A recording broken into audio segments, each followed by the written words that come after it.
Welcome to Web Handling. My name is Dave Roysum. I am super excited to continue Dave's Defect with a brief introduction to the wild world of web machine vibration. Here we will learn several important concepts related to the design and maintenance of foundations, framework, and rollers. We will also learn that some machines cannot escape a pounding vibration at higher speeds, no matter what you do.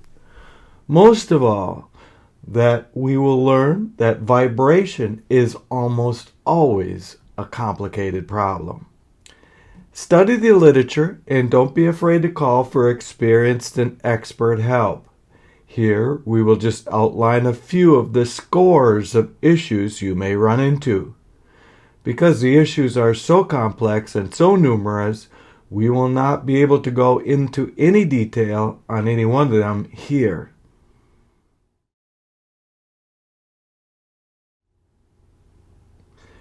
Beginning with the unwind, the supply roll can be out of round, which will cause web tension surges. However, there are many types of out of round rolls, which we will outline shortly. Also, many web tension surges are not caused by the unwinding roll. In short, it's complicated.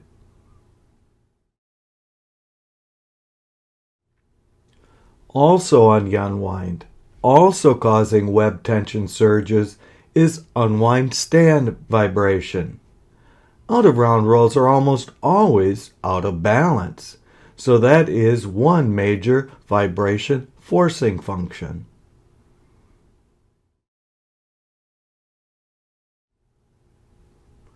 Also on the unwind, as well as the winder, is looseness holding shafts. Even a hair's thickness of clearance between a shaft and its clamp can allow pounding vibrations. If there were one area of maintenance attention, it would be to keep the clearance of moving parts to far less than the thickness of a human hair, to the extent needed and to the extent practicable.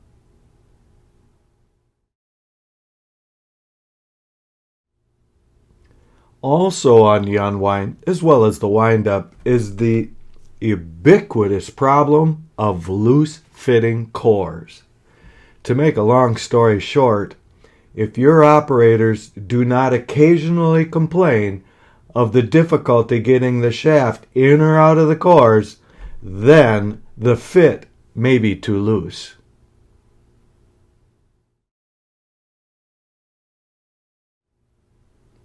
Simply having a tight fit between a chuck or shaft and its core may not be enough. The center line of the chuck must be the center line of the wound roll, else vibration will result. Several versions of centrically expanding chucks, and more rarely shafts, can do an okay job here. However, they are, of course, more expensive.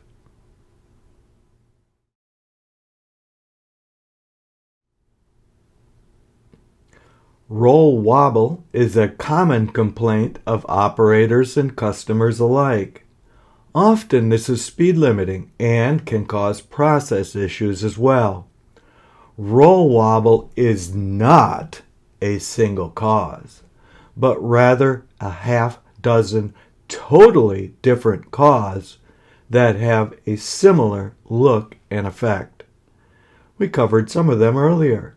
Here, we will add eccentric winding. While this appears to be complicated, it is actually not. All you need is a dial indicator and some patience, and you can determine, for example, how much of the wobble belongs to out-of-round rolls due to transport and storage damage, and how much, for example, belongs to loose and sloppy unwind equipment at your customers, and how much, for example, is caused by unwind frame vibration, and so on.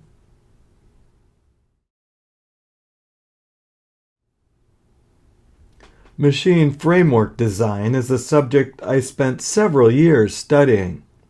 Good frame design requires either over-design and a bit of luck, or studied design using finite element modeling as well as vibration studies in the field to verify the models. Another topic I've written on many times is that critical speed calculations are not only meaningless, they're non-conservative. They are based on the faulty and non-conservative assumption that rollers are mounted on infinitely stiff frames.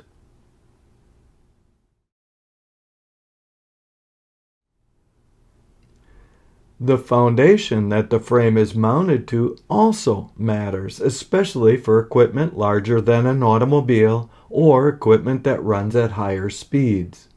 The foundation must be at least as stiff as the frame it supports in shear, bending, as well as twisting.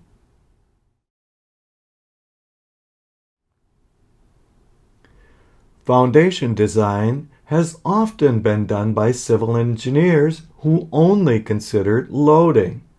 However, stiffness and long-term stability to preserve expensive roller alignment is much more demanding. What a good foundation looks like greatly depends on the size, type, and speed of the converting equipment. For larger equipment, you can spend $100,000 on finite element analysis to determine how much concrete you need, or you can spend an extra $100,000 on concrete and probably be okay.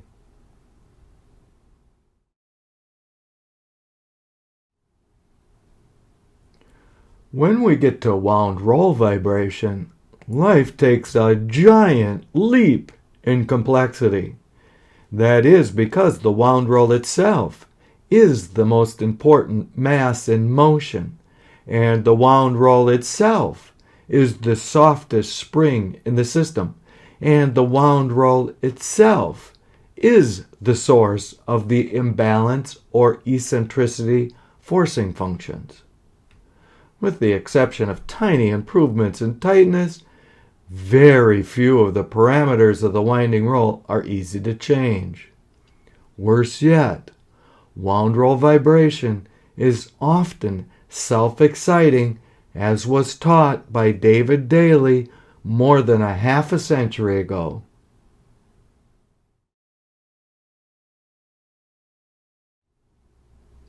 There are two properties of the web, and thus winding roll, that can make for pounding vibration, pretty much no matter how well you design, maintain, or operate your winder. These are radial compressibility and layer-to-layer friction. Nonwovens, adhesive materials, and many paper grades have both of these high-risk properties. These grades stress even the best designed and maintained winding machines.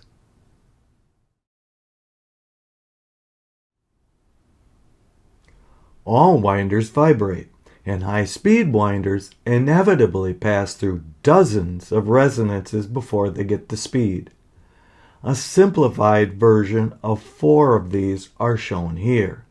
A more complete set is given in my paper below.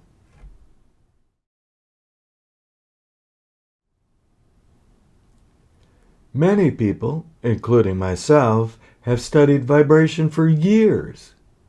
Even with the stiffest and most massive and most tightly controlled winding machines, wound roll vibration can be pounding and can be frustratingly difficult.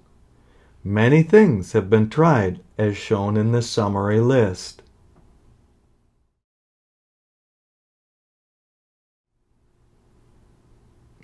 Often, the only thing that seems to work is changing winder speed. In theory, you might be able to punch up through a resonant speed. In practice, this seldom works and can cause a wreck. Instead, slowing the winder down or cycling speed seems to be the most effective, though productivity will suffer even in those cases where speed strategies help.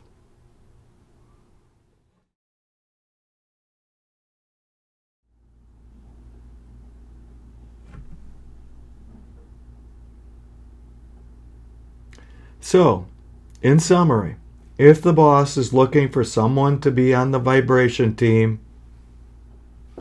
do not raise your hand.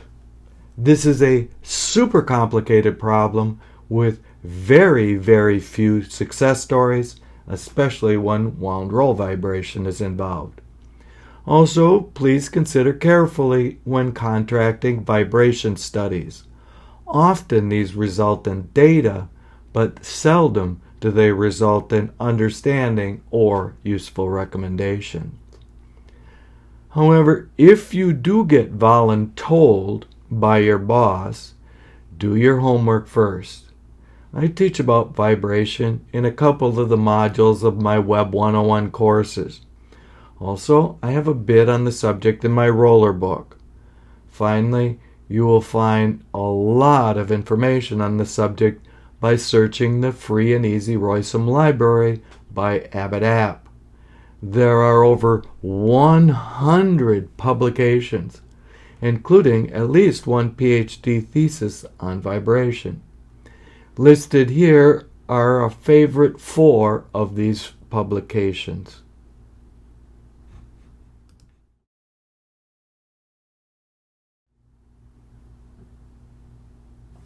Thank you so very much for joining me in this defect solving and defect preventing series. Stay tuned for the next clip where we will talk about web breaks and runnability. If you have a defect you would like to hear about, let me know in the comment section below or email me. If you found anything interesting or useful here, please like and share and subscribe. Also, please consider supporting the work of this channel using the Patreon link below. See you next time.